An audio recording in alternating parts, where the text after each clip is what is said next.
हाँ तो देखिए सुडो फोर्स किसको कहते हैं हम। तो ये कोई फोर्स नहीं है, इसलिए सुडो वर्ड से आप समझ रहे हैं कि जो इमेजनरी चीज हो, मतलब रियल में ना हो, जो रियल ना हो वो सुडो है। ठीक है।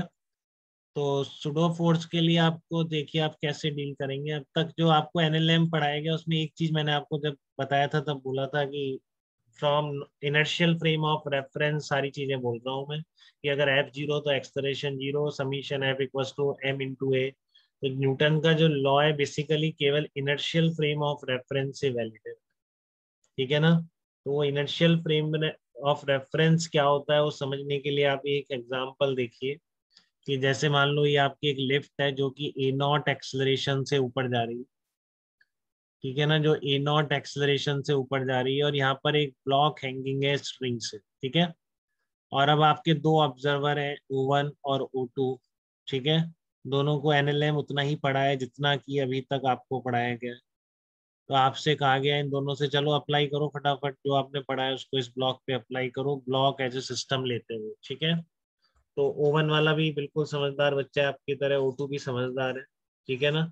दोनों ने जितना एनएलएम पढ़ा है उससे अभी यही करेंगे। क्या करेंगे, O1 क्या बोले। ठीक है ना। O1 के रिस्पेक्ट में आपको F equals to M A लगाना है, तो आप कैसे लगाएंगे। O1 के लिए एक्सलरेशन कितना हो जाए बताइए अमन आप। O1 के लिए ब्लॉक का एक्सलरेशन कितना है। O1 के लिए, O1 के लिए ब्लॉक का एक्सलरेशन आप कितना बताएंगे अब। मेरा आवाज कट गई अमन, थोड़ा बोलो, आराम से बोलो, अनम्यूट कर। अरे यार। सर हाँ लिख दो, आप लिख दो अमन, लिख दो। आप लिख दो मुझे कितना है।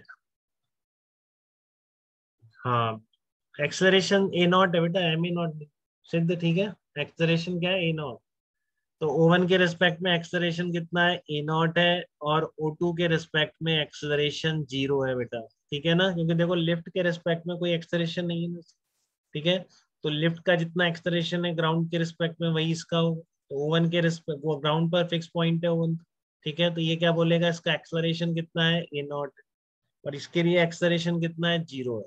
ठीक है ना। तो ये तो सही बोल रहे हैं, इसमें क्या गलत है। ये अपना पोजीशन वेक्टर बनाएगा, चेंज ही नहीं होगा, तो हमेशा ही वेलोसिटी जीरो रहेगी। ठीक है ना। और इसके लिए उतना ही होगा जितना कि इस लिफ्ट का है। ठीक है। तो दोनों सही बोल रहे हैं एकदम, इसमें कोई दिक्कत नहीं है। O1 कह रहा है ए नॉट एक्सलेशन है, O2 कह रहा है कोई एक्सलेशन नहीं है। तो आप कैसे F equals to M A लगाएंगे जो उन्होंने पढ़ा है। इनको दिखेगा, सिस्टम लेंगे, पुल करेंगे along the string, tension force आएगा, वेट आएगा mg। और ये एक्सलेशन डायग्राम में क्या बनाएगा, ए नॉट बनाएगा, F equals to M A से रिलेट करके आपको टेंशन ये बता देगा। ठीक है। T minus M G equals to M E not. अगर आप O2 की बात करें, O2 क्या बोलेगा, O2 के लिए फ्री बॉडी डायग्राम यही बनेगा। एक non contact force go to the contact point, pull the system along the string. तो बना दिया इसने। अब ये बोल रहा है एक्सलेशन नहीं है, तो अब ये तो फोर्स बैलेंसिंग करेगा और क्या करेगा। ठीक है। ये तो क्या करेगा, फोर्स बैलेंसिंग ये तो करेगा, थोड़ी जबरदस्ती F equals to M A लगा देगा कहीं से, कहाँ है ये, ये बोलेगा टी इक्वल्स टू एम। तो ये चीज गलत है, ऐसा थोड़ी नहीं हो सकता है कि एक ही टाइम पर आप बोल रहे हैं टेंशन 10 न्यूटन भी है और उसी टाइम पे टेंशन 20 न्यूटन। ये चीज गलत है, ऐसा नहीं हो सकता। हाँ, आपकी जिंदगी में एक ही चीज एब्सोल्यूट है बेटा, मैकेनिक्स, उसका नाम फोर्स है। ठीक है। टाइम अभी कुछ टाइम के लिए एब्सोल्यूट है जब तक कि आप रिलेटिविटी नहीं पढ़ रहे हैं। ठीक है। तो फिलहाल अभी इस स्टेज पर आप दो चीजें एब्सोल्यूट कर सकते हैं, फोर्स एंड टाइम। ठीक है। इसके अलावा सब कुछ डिपेंड करता है कौन देख रहा है। ठीक है ना, सारी चीजें क्या है, रिलेटिव। फोर्थ हमेशा एब्सोल्यूट है, टेंशन आप कहीं से देखो अलग नहीं आनी चाहिए। ठीक है। टेंशन की वैल्यू जितनी है उतनी है, 10 है तो 10 है, उसको आप उसी टाइम पर 20 थोड़ी नहीं बोलते। ठीक है। तो कोई तो गलत है इनमें से, दोनों सही रिजल्ट तो नहीं बता रहे। ठीक है। तो गलती किसकी होती है इस केस में, इसकी होती है बेटा, O2। ठीक है। क्योंकि ये क्या है, आपका एक्सेलरेटेड पॉइंट है। ठीक है। और न्यूटन ने जो लॉज दिए हैं वो हमेशा इनर्शियल फ्रेम ऑफ रेफरेंस से दिए हैं। इनर्शियल फ्रेम रेफरेंस की भी कोई डेफिनेशन एग्जैक्ट नहीं है, क्योंकि इनर्शियल कुछ है ही नहीं। अर्थ के बाहर चले जाओ, अर्थ को आप इनर्शियल नहीं मान सकते, अर्थ खुद रोटेट कर रही है।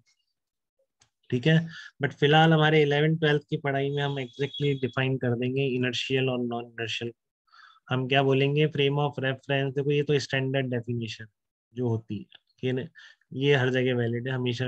एग्जैक्टली डेफिनेशन यही है, frame of reference in which Newton first and second laws are valid is called inertial frame of reference. ठीक है ना। बट हम क्या करेंगे प्रैक्टिकल पर्पसेस के लिए, any frame of reference having zero acceleration with respect to earth will be considered as inertial frame of reference. ठीक है ना, हमारा हमेशा इससे काम चले।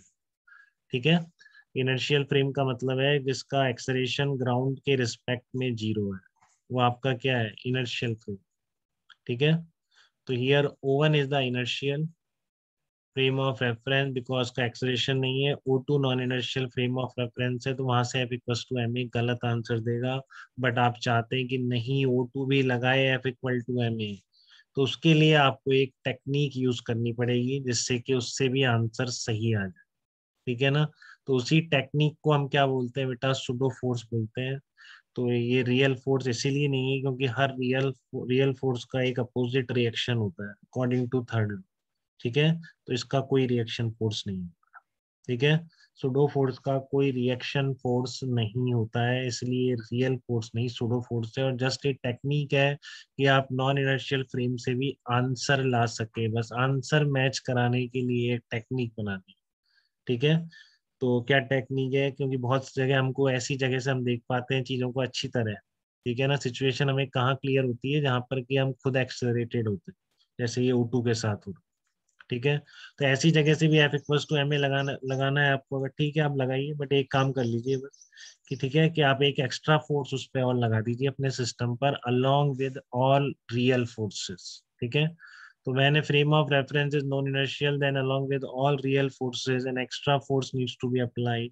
This force is called pseudo force. इसी फोर्स को आप क्या कहते हैं, pseudo force कहते हैं। ठीक है, तो pseudo force क्या है, कुछ नहीं, it is a technique to solve the problem from a non-inertial frame of reference. Magnitude of this pseudo force क्या होगा, हमेशा mass of the system into acceleration of non-inertial frame of reference। ठीक है, magnitude of pseudo force क्या होगा, मास of the system into acceleration of non inertial frame of reference. तो ध्यान रखना बेटा, इसमें जैसे ब्लॉक को सिस्टम लिया तो ये ब्लॉक का मास है। ठीक है ना, ऑब्जर्वर कौन है, लिफ्ट है एक तरह से, क्योंकि ऑब्जर्वर और लिफ्ट एक ही है, लिफ्ट पर फिक्स पॉइंट है। ठीक है, तो ये ऑब्जर्वर आपका लिफ्ट है, यहाँ पर उसका एक्सेलरेशन आएगा। इस पे कभी सिस्टम का मत कर देना, बहुत दिन तक गलती करते हैं बच्चे जो पहली बार पढ़ रहे हो। ठीक है, सूडो फोर्स का मैग्नीट्यूड होता है mass of the system into acceleration of non inertial frame of reference. ठीक है, तो direction of pseudo force will be opposite to direction of acceleration of non inertial frame of reference. ठीक है, direction of pseudo force क्या होगी आपकी, opposite होगी to the direction of acceleration of non inertial frame of reference. ठीक है, तो जैसे यहाँ पर लिफ्ट का एक्सेलरेशन ई नॉट ऊपर की तरफ है, तो इस सिस्टम पर सूडो फोर्स अपोजिट डायरेक्शन में। ठीक है, क्लियर है बात आपको इसको, कि आप O2 से अगर देखेंगे फ्रॉम O2 से, तो अब क्या लगा, अब देखो फिर F इक्वल्स टू एम में आप लगा सकते हो एक एक्स्ट्रा फोर्स लगा, जिसका मैग्नीट्यूड ये रहा, डायरेक्शन अपोजिट है, non inertial frame of reference के एक्सेलरेशन के अपोजिट डायरेक्शन। तो यहाँ पे डेफिनेटली सूडो फोर्स डाउनवर्ड आ रहा है, रियल फोर्सेस वैसे ही रहेंगे, वो आप भूल गए तो फिर गलत आंसर आए। ठीक है, ये आपके टेंशन और mg रियल फोर्सेज है, ये सूडो फोर्स आ गया, मास of the system into acceleration of lift. ठीक है, अब जो F इक्वल्स टू एम में लिखोगे तो ध्यान रखना भी एक्सेलरेशन उस नॉन इनर्शियल फ्रेम के रिस्पेक्ट में ही, नहीं सोचो कि अभी ग्राउंड के रिस्पेक्ट में लिख देता हूँ। ठीक है, क्योंकि जब आपका फ्रेम ही चेंज हो गया है तो सब पूरी इक्वेशन आप वहीं से लगा रहे हो।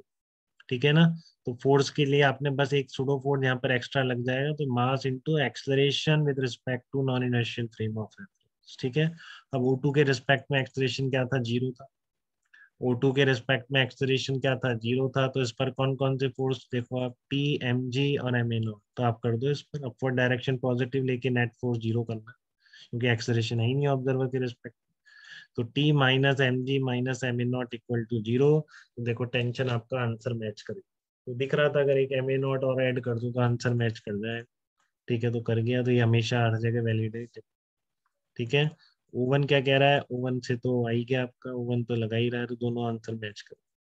ठीक है, तो इसको अब आप प्रैक्टिस करेंगे, बट कंसेप्ट यही थी सूडो फोर्स की, कि अगर आपका ऑब्जर्वर एक्सेलरेटेड है, अब मान लो यही लिफ्ट यूनिफॉर्म स्पीड से चल रही हो, ठीक है ना, यही लिफ्ट यूनिफॉर्म स्पीड से चल रही होती, तो ये भी क्या बोलता, ये क्या बोलता, टेंशन इक्वल्स टू एम, क्योंकि एक्सेलरेशन था ही नहीं। ये क्या बोलता, ये भी वही बोलता है, क्योंकि इसके रिस्पेक्ट में तो रेस्ट पर ही, तो टी इक्वल टू एम।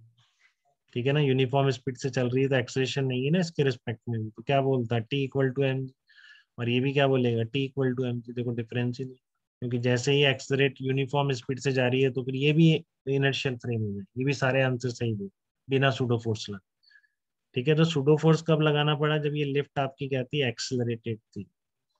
तो इसलिए जब ऐसे ऑब्जर्वर से देख रहे हैं जो खुद एक्सलरेटेड है, तो F equal to M A सही आंसर नहीं देगा। ठीक है ना, क्योंकि आप ए उस एक्सलरेटेड ऑब्जर्वर के रेस्पेक्ट में लिख रहे हैं, बट आप एक उसमें सूडो फोर्स एक्स्ट्रा लगा दीजिए तो आपका आंसर सही हो जाएगा। ठीक है, किसी को डाउट तो नहीं है इसमें। रोहित आप बताइए, आपको क्लियर है अब? Yes sir. ओके बेटा।